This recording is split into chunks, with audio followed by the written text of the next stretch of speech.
very important thing that you need to do when you buy a new engine, especially when it comes to things of the racing pedigree, such as cars, but especially go-karts. There is a very, very important thing that you need to make sure you do, and if you forget it, you are not only going to reduce the total lifespan of your engine, but you are also going to reduce the power output. So this is actually a really, really big problem if you don't do it.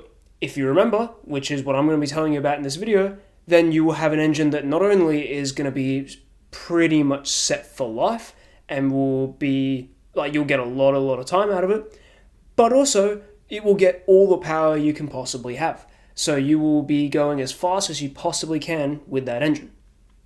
And the very important thing is one simple step that you do when you first buy the engine and you put it in the cart.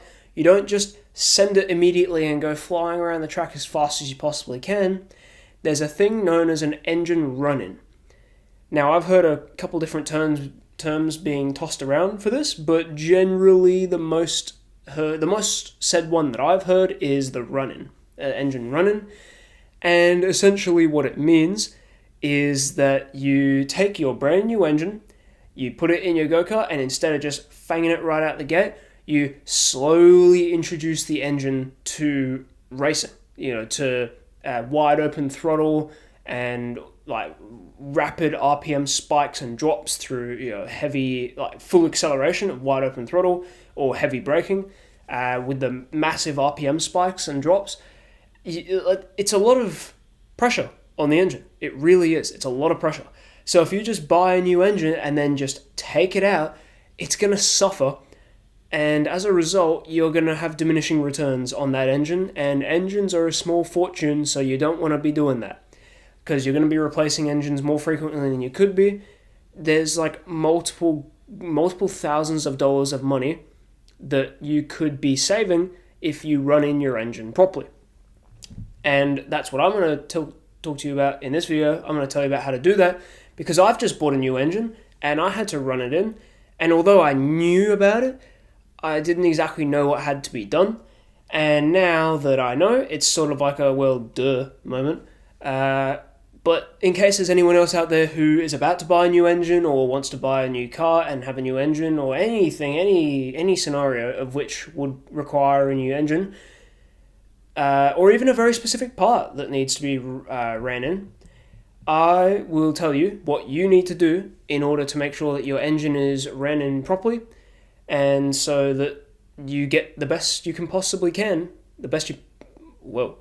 you get the best you possibly can out of your engine. So the easiest way to understand about run-ins is a very quick, simple theory lesson, which is that an engine run-in is essentially controlled wear of specific components in the engine.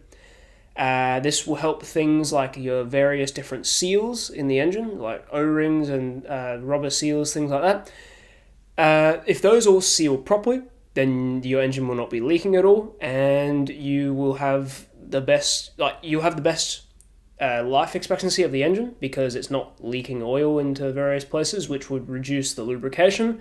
Therefore, there's more metal-to-metal contact, which reduces the life of the engine.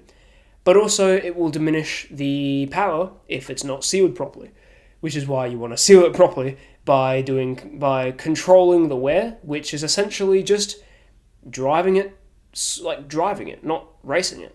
You don't want to treat it like it's a little baby, but you need to be gentle with it. You can't just fang it out the gate. You do have to actually be careful with it. And a term that I've heard for this that I actually really, really like is a term known as mechanical sympathy. And it is exactly what it sounds like. You just want to be, you're sympathetic. This engine has 0 race hours on it, 0 kilometers. How is it supposed to know what it needs to do for a race? Imagine you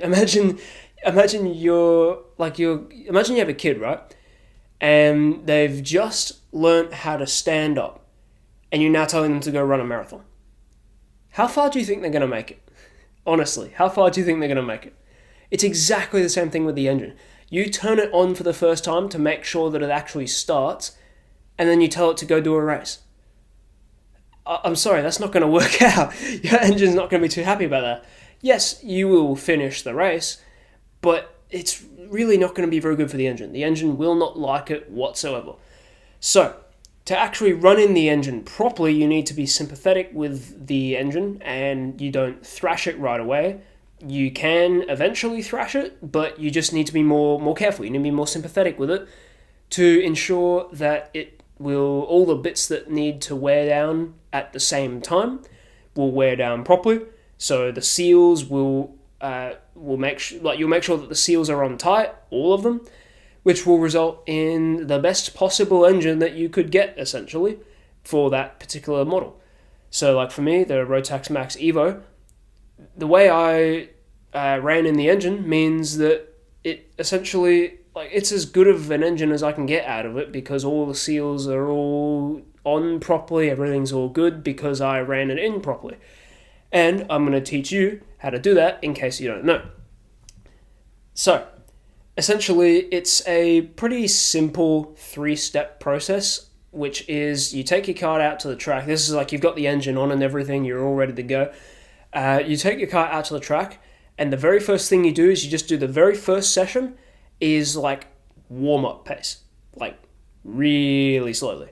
You're basically just cruising around, and you're not going fast, you're not pushing the engine very hard. You're just trying to get it used to how it needs to run to make sure that it is able to start, like the parts that need to be worn, the parts that need to be worn are going to be worn down properly and at the same time, which will then result in having the best possible engine you can because all the O-rings are sealed properly and so you won't be leaking oil or other things as well. It's not just oil, although that's one of the big problems. There are heaps of other things as well.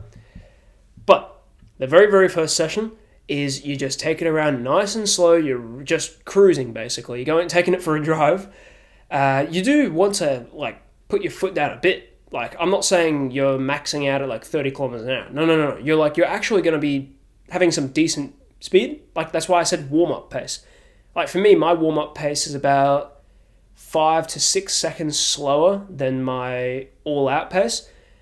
For some people, it may be an even larger gap, but that's you just do your warm-up pace, and that will be perfectly fine. So you do that for one session, which on the track that I go to is about 15 minutes. So it's roughly doing, say you're doing 50-second laps on this track, which is a very, very short track. And so your usual lap times are way, way faster than 50 seconds. But again, warm-up pace, you're going very slowly. So 50-second lap times for 15 minutes. So you're doing roughly about, essentially you're doing 15 laps, basically. You're doing 15 laps just being very cautious, very gentle, making sure the RPMs don't spike too high. If you have a Micron or a Unipro and you're able to track what your revs are, obviously you want to look where you're going, but your eyes should be glued to that rev meter. Not obviously, like I said, you need to look where you're going, but you need to pay a lot of attention to that rev meter to make sure it doesn't go anywhere really above half. You really don't want to take it more than half. And for a Rotax Max Evo, half is about 11,000 RPM.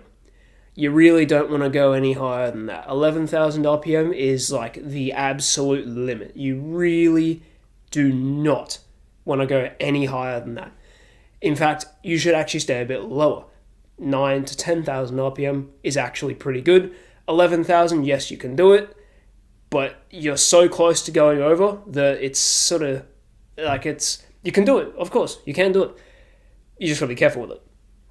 So, that's the very, very first session. Then the second session, you go straight back out there again, except you take it over 11,000 and you actually start to bring it closer to the red line. You don't take it all the way, but you're another halfway again. So, for example, the Rotax Max Evo maxes at around about 16,000 RPM. So you'd roughly take it to about 14,000 at the absolute max and only very occasionally. Again, you want to just keep it around the 11,000. You want to also accelerate out of the corners. That's a really important thing because you're going to be doing that all the time. You've got to get your engine used to that.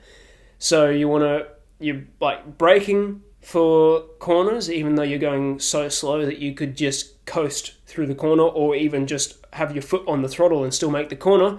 Brake for the corner. Drop the revs down a little bit by braking, and then accelerate out of the corner, back up to the 11,000 RPM, and then you drop it back down a little bit. Just take your foot off the throttle. Don't hit the brake. You just down a little bit, and then you hit it back up, and then down a bit. You just give it a taste of a semi-large rev range, basically, which will then allow it to controllably wear down the different components and will get you the best result of the engine. So that was a little bit of a talking about session 1 again, but session 2 is basically the same thing, just a slightly higher RPM. You want to take it to 11,000 more often. Absolute maximum you could possibly go is about 13 to 14, but again, you really only do that once or twice in the entire 15-minute session, which is like I'm talking about on my track. Say you're doing like 10, let's say you're doing 10, 15 laps, right? Out of all those 15 laps, you really only take it to 14,000 RPM once. Maybe twice. That's it. Otherwise, just keep it around 11,000, spike it a little bit above that, and then drop it back down to about 8,000 or 9,000, and then spike it back up a little bit above 11,000, and then drop it back down.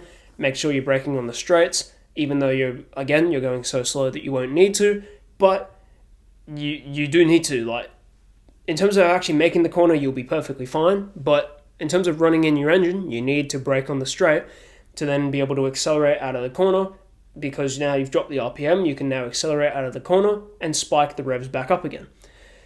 So that's session 2, you just go a little bit higher. Session 3, essentially, you just do exactly the same thing one more time. That's literally it. That's all you really have to do for an engine running. You just gradually introduce the engine to what life is like with going up and down rev ranges semi-rapidly.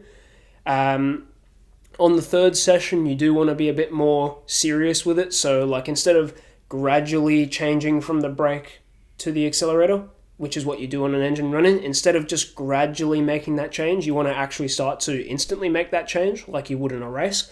You want to actually start doing that, get the engine used to that, only on the third session. Don't do it prior. The engine's still trying to figure out everything else.